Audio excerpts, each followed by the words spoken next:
ನಮಸ್ಕಾರ ಎಲ್ರಿಗೂ. Welcome to everyday magic. ನಮಗೆ ಬೇಸರ ಆಗಿರೋ ದಿನಗಳಲ್ಲಿ ಸಂತೈಸೋ ಒಂದು ಕ್ಯೂಟ್ ಖಾದ್ಯ, ಹೌದು, ನಮ್ಮ ಇಡ್ಲಿ. ಎಲ್ರೂ ಇಡ್ಲಿ ಮಾಡೋದು ಹೇಗೆ ಅಂತ ಹೇಳ್ತಾರೆ, ಆದ್ರೆ ನಾನಿವತ್ತು ಇಡ್ಲಿ ಹುಟ್ಟಿದ ಕತೆ ಹೇಳ್ತೀನಿ. ಇಡ್ಲಿ ಅಂದ್ರೆ ಬರೀ ಟಿಫನ್ ಅಲ್ಲಪ್ಪ, ಅದು ಮನಸ್ಸಿಗೆ ಮಸಾಜ್ ಮಾಡುವಂಥದ್ದು. ತಿನ್ನೋದೇ ಹಗುರ, ಹೊಟ್ಟೆ ಹೇಳೋದು ಧನ್ಯವಾದಗಳಪ್ಪ ಅಂತ. ಮೊದಲು ಹೇಳ್ಬಿಡ್ತೀನಿ, ಈ ವಿಡಿಯೋ ಒಂದು ರೆಸಿಪಿ ಮಾತ್ರ ಅಲ್ಲ, ಒಂದಷ್ಟು ಕಾಲ ಪ್ರಮಾಣ, ಒಂದಷ್ಟು ಕಿಚನ್ನ ಹಿಸ್ಟ್ರಿ ಇರ್ಬೋದಾ ಗೊತ್ತಿಲ್ಲ. ಹಾಗೆ ಸ್ವಲ್ಪ ನಗುವ ಥೆರಪಿ ಕೂಡ ಹೌದು. ಈಗ ಇಡ್ಲಿ ಯಾರು ಕಂಡಿಡಿದ್ರು ಅಂತ ನೋಡೋಣವಾ. ಇಲ್ಲಿ ಮೂವರು ವಾದಿಗಳು ಇದ್ದಾರೆ.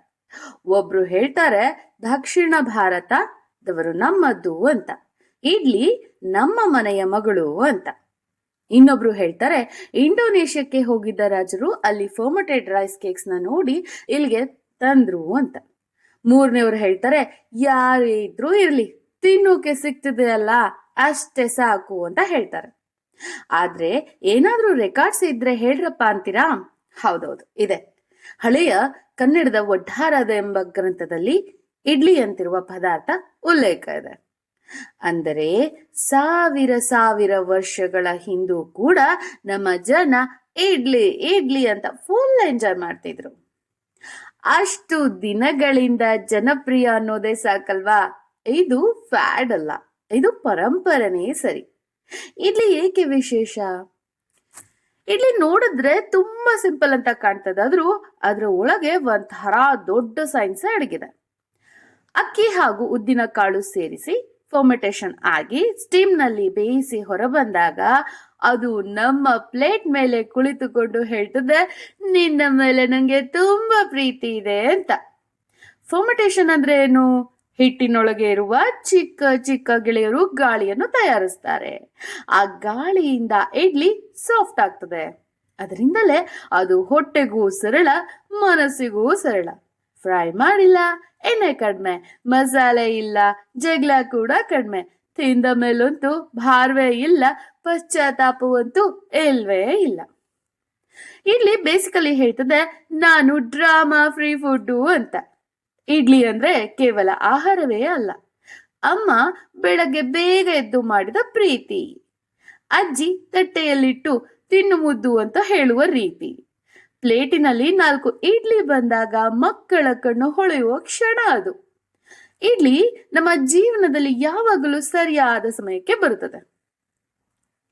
ಪರೀಕ್ಷೆಯ ದಿನ ಇಡ್ಲಿ, ಮದುವೆ ಮನೆಯಲ್ಲಿ ಇಡ್ಲಿ, ಜ್ವರ ಬಂದಾಗೂ ಇಡ್ಲಿ, ಡಯಟ್ ಮಾಡ್ತೀನಿ ಅಂತ ಸತ್ಯ ಸುಳ್ಳು ಹೇಳುವಾಗ್ಲೂ ಅದೇ ಇಡ್ಲಿ. ಯಾರಾದ್ರೂ ನಮ್ಮನ್ನು ಕೇಳ್ತಾರೆ ಕಂಫರ್ಟ್ ಫುಡ್ ಯಾವ್ದಪ್ಪ ಅಂತ, ಉತ್ತಮವಾದ ಸರಳ ಉತ್ತರ ಯಾವ್ದು ಗೊತ್ತಾ? ಇಡ್ಲಿ ಅಮ್ಮ ಮತ್ತು ಅಪ್ಪ ಸಾಂಬಾರು ಅಂತ. ಇಡ್ಲಿ ಮಾಡುವ ವಿಧಾನ. ಹಾಗಾದ್ರೆ ಈಗ ಕಿಚನ್ಗೆ ಬರುವ ಕಾಲ. ಮೊದಲು ಅಕ್ಕಿಯನ್ನು 3 ಕಪ್ ತಗೊಳ್ಳಿ, ಉದ್ದಿನ ಕಾಳು 1 ಕಪ್, ಮೆಂತ್ಯ ಸ್ವಲ್ಪ, ಉಪ್ಪು ಪ್ರೀತಿಗೆ ತಕ್ಕಷ್ಟು. ಅಕ್ಕಿ ಬೇರೆ ನೆನೆಸ್ಬೇಕು, ಉದ್ದಿನ ಕಾಳನ್ನು ಬೇರೆ ನೆನೆಸ್ಬೇಕು. ಅದಾದ ಮೇಲೆ ರುಬ್ಬಿ, ಆದ್ರೆ ಉದ್ದಿನ ಕಾಳು ಸ್ವಲ್ಪ ಸಾಫ್ಟ್ ಆಗಿರ್ಲಿ, ಬಟ್ ಅಕ್ಕಿ ಸ್ವಲ್ಪ ದಪ್ಪವಾಗಿರ್ಲಿ. ಇವು ಎರಡನ್ನು ಸೇರಿಸಿ ಚೆನ್ನಾಗಿ ಮಿಕ್ಸ್ ಮಾಡಬೇಕು. ಇಲ್ಲಿ ಒಂದು ಸೀಕ್ರೆಟ್ ಇದೆ, ಕೈಯಿಂದ ಕಲಸಿದ್ರೆ ಹಿಟ್ಟಿಗೂ ನಮ್ಮ ಒಲವಿನ ತಾಕತ್ತು ಸಿಗುತ್ತೆ. ಅಮ್ಮನ ಕೈ ಸ್ಪರ್ಶ ಇಡ್ಲಿಗೆ ಕಾನ್ಫಿಡೆನ್ಸ್ ಕೊಡುತ್ತದೆ. ಇದನ್ನು ನಂತರ ರಾತ್ರಿಯಲ್ಲಿ ಮಲ್ಗಲು ಬಿಟ್ಬಿಡಿ, ಹಿಟ್ಟಿಗೂ ಕೂಡ ನಿದ್ದೆ ಮಾಡ್ಲಿ. ನಾವು ಕೂಡ ನಿದ್ದೆ ಮಾಡೋಣ.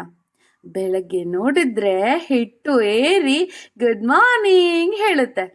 ಏರಿಲ್ಲ ಅಂದ್ರೆ ಪರವಾಗಿಲ್ಲ, ಸ್ವಲ್ಪ ಬಿಸಿ ಜಾಗದಲ್ಲಿ ಇಡಿ, ಗಾಬರಿ ಬೇಡ. ಇಡ್ಲಿಗೂ ಕೂಡ ಮೂಡ್ ಸ್ವಿಂಗ್ ಇರುತ್ತಲ್ವಾ. ಈಗ ಸ್ಟೀಮರ್ನಲ್ಲಿ ಹಾಕಿ ಬೇಯಿಸಿ 10 ರಿಂದ 12 ನಿಮಿಷ ಸಾಕು.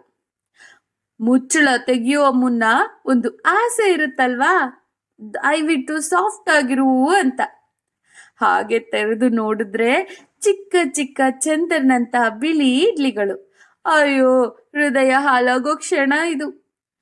ಚಟ್ನಿ ಇಲ್ಲದೆ ಇಡ್ಲಿ ಇಲ್ಲ, ಇಡ್ಲಿ ಇದೆ ಚಟ್ನಿ ಇಲ್ಲ ಅಂದ್ರೆ ವೈಫೈ ಇದೆ ಡಾಟಾ ಇಲ್ಲ ಅನ್ನೋ ಫೀಲಿಂಗ್ ಅಲ್ಲಿ. ಕೊಬ್ಬರಿ ಚಟ್ನಿ ಆಗ್ಲಿ, ಟೊಮೊಟೊ ಚಟ್ನಿನೇ ಆಗ್ಲಿ, ಪುದೀನಾನೇ ಆಗ್ಲಿ, ಸಾಂಬಾರ್ ಆಗಿದ್ರ ಲೈಫ್ ಜಾಕ್ ಪಾಟ್ನೇ ಸರಿ. ಇಡ್ಲಿ ಒಂದು ಅದ್ಭುತ ಗುಣ ಹೊಂದಿದೆ. ಯಾರ ಜೊತೆಯಲ್ಲಿ ಇದ್ರೂ ಕೂಡ ಜಗಳ ಮಾಡೋದಿಲ್ಲ. ಬೆಳಗ್ಗೆ ತಿನ್ನಿ, ರಾತ್ರಿ ತಿನ್ನಿ, ತಿಂತಾನೆ ಇದ್ರೆ ಸೌಖ್ಯ. ಕೊನೆಯ ಮಾತೇನ್ ಗೊತ್ತಾ?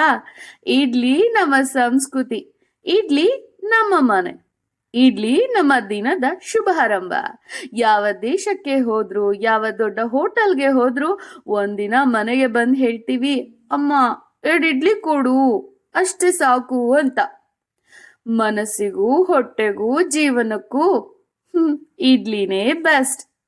ನೀವೇ ಹೇಳಿ, ನಿಮ್ ಮನೇಲಿ ಯಾರ್ ಇಡ್ಲಿ ಕಿಂಗ್ ಕ್ವೀನ್ ಅಂತ ಕಮೆಂಟ್ ಅಲ್ಲಿ ಬರೀರಿ, ನಾನು ಓದುವೆ, ನಗುವೆ ಕೂಡ.